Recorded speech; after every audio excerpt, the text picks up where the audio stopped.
Picture this, you're driving through the quaint suburban streets of Hawthorn Woods, Illinois, population 4,000. When suddenly a massive military Hummer H1 rolls past you, your first thought, did I accidentally drive onto a movie set, or is there a war I don't know about? Welcome to the modern American policing where your local cops might be better equipped than some actual armies. I'm talking about Hawthorn Woods Police Department's very own Hummer H1, a vehicle originally designed to survive roadside bombs in Iraq, now cruising the peaceful streets of suburban Chicago. And here's the kicker, they probably didn't get it through some dramatic drug bust or asset forfeiture like you might think. No, they likely got it in the same way thousands of other police departments across America armed themselves to the teeth, courtesy of Uncle Sam's biggest garage sale ever. Now, I live in this area, and let me tell you, Hawthorn Woods is about as threatening as a suburban soccer practice. We're talking about a village where the biggest crime wave might be someone forgetting to put their garbage cans away after pickup day. That would create some drama. Yet somehow, their police department felt the need to acquire a vehicle designed to withstand insurgent attacks in Afghanistan.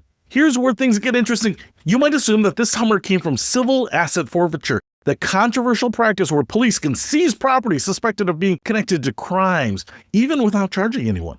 But the real story is actually more fascinating and, frankly, more disturbing. Enter the 1033 program, the Pentagon's answer to, what do we do with all this leftover war stuff?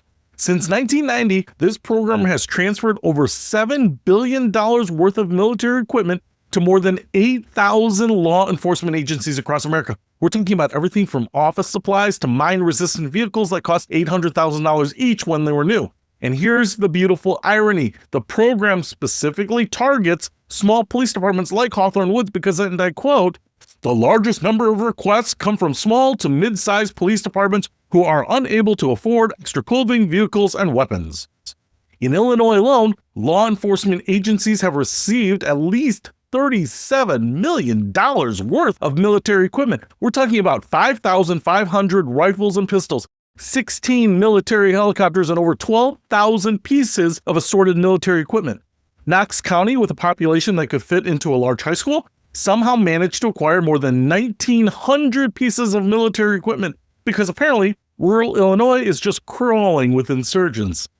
Now, about that Hummer, General Motors actually offered a police version of the Hummer H1 from 2001 to 2006 as part of their police special service package. So Hawthorn Woods could have acquired theirs either directly from GM during those years or through the 1033 program after the military was done with it.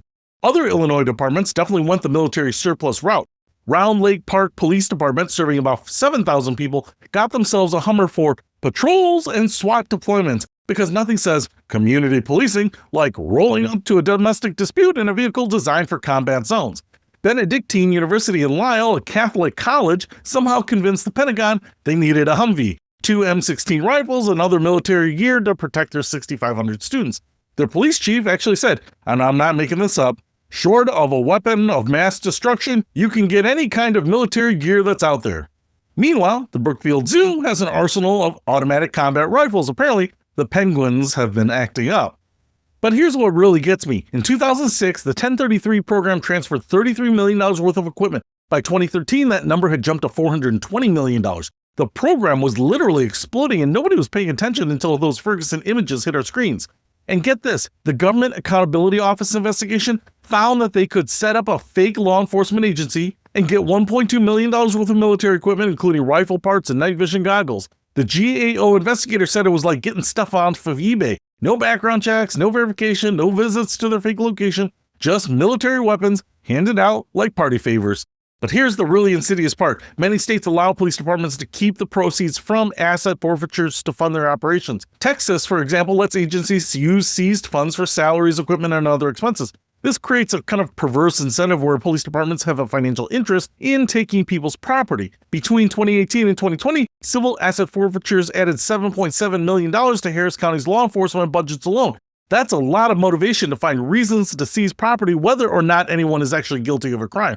And people are getting hurt. Take Arneal Woods, a Mississippi truck driver who was pulled over in Texas while carrying $42,300 in cash to buy a semi-truck for his business. The money was seized under civil asset forfeiture laws, not because Woods was charged with anything, but because carrying cash was deemed suspicious.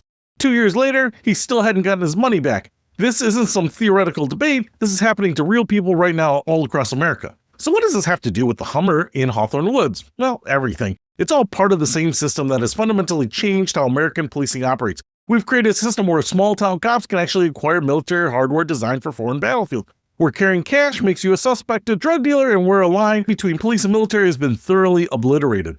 Research shows that when you give someone military equipment, they start thinking like soldiers, and soldiers are trained to identify and eliminate threats, not serve and protect. When your primary tool is a hammer, everything looks like a nail. When your primary tool is a mine-resistant vehicle, everything starts to look like a war zone. This creates a psychological barrier between police and the communities they're supposed to serve. How do you trust citizens when you roll up looking like you're about to invade their neighborhood? How do you de-escalate situations when your standard equipment suggests you're expecting a firefight? Meanwhile, in Hawthorn Woods, the bastion of suburban tranquility, their Hummer sits ready for action. But according to most people in the neighborhood, it's mainly used for parades and community events, which honestly might be the most appropriate use of military equipment and civilian law enforcement I've ever heard.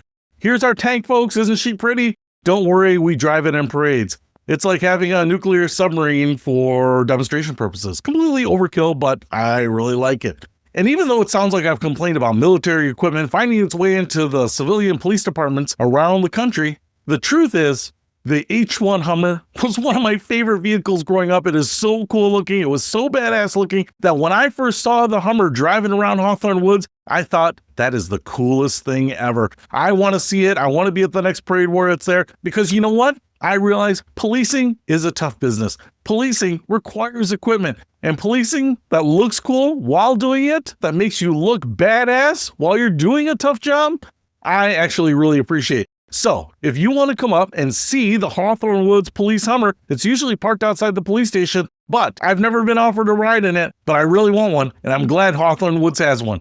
The question isn't whether Hawthorn Woods needs a military Hummer. The question is whether it's actually cool or not. And let me tell you, it is awesome. If your police department has awesome equipment too, let me know. I want to hear about it. I'll see you later.